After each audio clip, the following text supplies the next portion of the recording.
नमस्ते दोस्तों। आज हम सुनेंगे कामदा एकादशी व्रत कथा। कामदा एकादशी का व्रत चैत्र मास के शुक्ल पक्ष की एकादशी को रखा जाता है। इस व्रत की महिमा और कथा का वर्णन करने के लिए हमें पौराणिक कथाओं में जाना होगा। प्राचीन समय की बात है।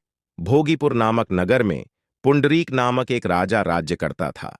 इस नगर में एक ललित और ललिता नामक नर्तक और नर्तकी थे।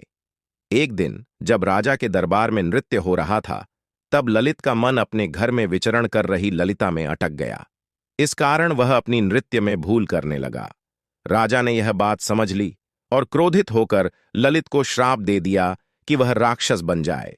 श्राप के प्रभाव से ललित राक्षस बन गया और जंगलों में भटकने लगा।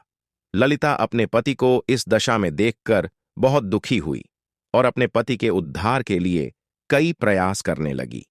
एक दिन ललिता ने आर्ष श्रृंगी से मुलाकात की और अपने पति के उद्धार का उपाय पूछा।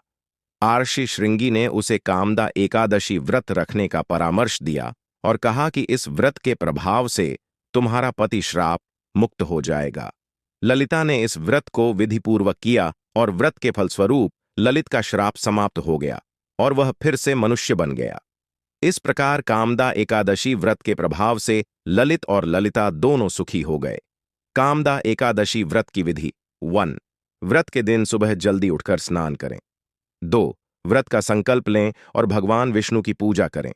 3। पूजा में धूप, दीप, पुष्प, फल आदि का प्रयोग करें। 4। विष्णु सहस्त्रनाम का पाठ करें और विष्णु भगवान की आरती करें। 5। दिन भर निराहार रहें और भगवान के भजन कीर्तन में समय बिताएं। 6। अगले दिन द्वादशी को व्रत खोलें और ब्राह्मणों को भोजन करवाएं। कामदा एकादशी का व्रत करने से सभी पापों का नाश होता है और जीवन में सुख समृद्धि की प्राप्ति होती है। यह व्रत विशेष रूप से सभी इच्छाओं की पूर्ति के लिए किया जाता है। धन्यवाद।